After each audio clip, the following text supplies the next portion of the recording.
Всем привет! Самый частый вопрос, который мне задают, это про то, как у меня получилось сохранить волосы. Химиотерапию я закончила 1,5 месяца назад. Когда я только заболела, врач сказал, что волосы я, скорее всего, потеряю, и выписал мне парик. Да, я лечусь в Черногории, и что удивительно, здесь врач выписывает парик. С этим листиком нужно пойти в фонд социального страхования, и они дают квитанцию, что оплачивают покупку и говорят магазин, в который идти. То есть я туда пошла, дала этот листик, выбрала парик. Вот такой вот у меня даже есть парик. К счастью, он не понадобился. Вот. Я тоже готовилась, была готова, что потеряю волосы. Купила себе вот такую кепочку на Алиэкспрессе. Так вот одел. У тебя вроде волосы есть. Очень даже миленькая штучка.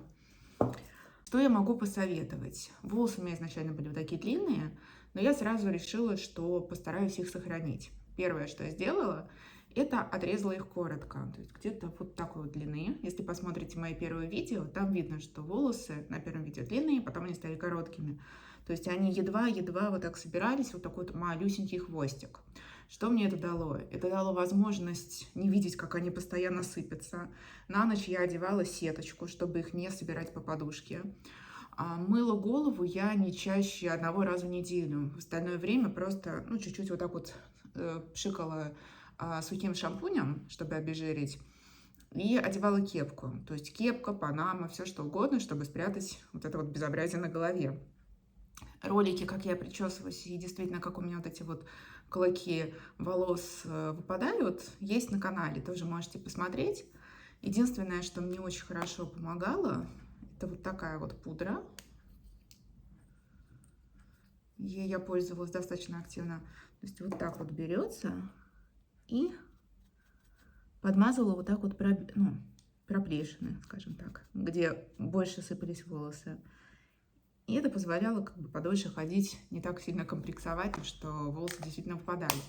Даже сейчас, спустя 1,5 месяца, то есть если я вот приведу по волосам, сейчас, вот видно, что, не знаю, как перед камерой видно, нет? То есть они сыпятся. Если я так приведу еще раз, будет опять такая кучка. Это до бесконечности, по чуть-чуть они до сих пор падают. Но уже и растут молодые. То есть, не знаю, как так показать. Не видно, наверное. В общем, уже достаточно много вот таких коротеньких, поэтому здесь выглядит уже, не бросается в глаза то, что их на самом деле мало. Вот у меня фотографии, где еще там месяц назад было видно, что вот прям проплешины появились. То есть старайтесь как можно меньше свои волосы трогать, одеть какие-то вот панамки. И, возможно, тоже получится их сохранить. Но, опять же, у меня была АБВД. Это более-менее щадящая процедура. Еще одна важная вещь, которую я много кому советовала, и мне потом писали спасибо, что это действительно помогло. Это пребиотики. Пребиотиков есть порядка 20 видов. Это бифидобактерии, лактобактерии, дрожжи. Самые известные дрожжи – это сахаромициды буларди. Именно буларди мне прописал врач, и с первого дня я их пила ежедневно по 1 таблетке. Единственное, что я заметила, это то, что когда я 1 раз забыла выпить таблетку, у меня стал ужасно болеть живот. Стоило мне ее выпить, через пару часов живот прошел. После этого я поняла, что не буду разбираться, но буду пить их постоянно. И когда девочки спрашивали, что делать, что болит живот, там диарея, еще что-то, я говорила, попробуйте пить пребиотики. Через какое-то время они мне писали, что странно, что врач их не назначал. Действительно, спасибо тебе, с животом стало намного проще. Я решила изучить эту тему, как же они так влияют. Оказывается, они очищают кишечник, то есть, во-первых, меньше вредных веществ попадает в печень. Если есть диарея, то она проходит примерно на сутки быстрее. Если есть какие-то колиты, гастриты, язвы, то есть все что угодно, с этим помогают бороться пребиотики. Гастрит и язву в основном вызывает бактерия хелибактерия. Пребиотики подавляют ее развитие. То есть очень вам советую пить. Никакой диеты я не соблюдала. Вот живот у меня болел только 1 раз, когда я забыла выпить таблетку.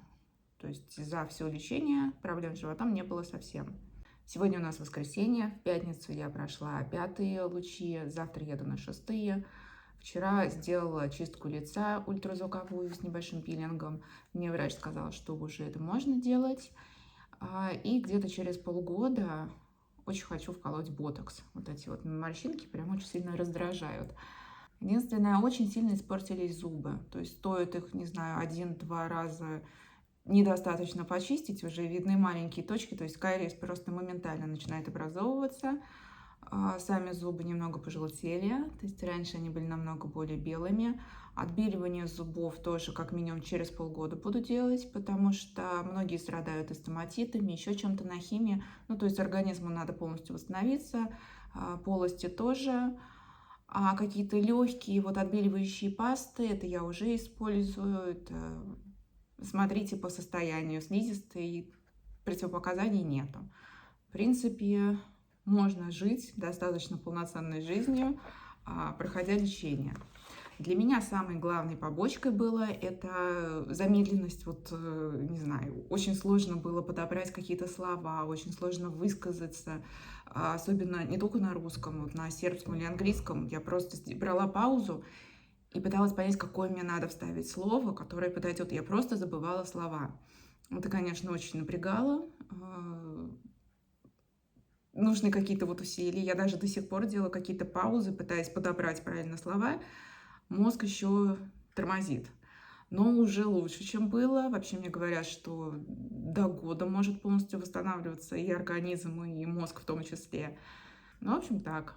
Волосы сберегла. Желудок очень хорошо помогает сберечь именно пребиотик. Мозг я не знаю. Постараюсь после лучей спросить гематолога, есть ли какие-то витамины, которые ускоряют деятельность, скажем так, мозговую. Если такие он мне пропишет, я вам расскажу. Но пока что так. Всем пока.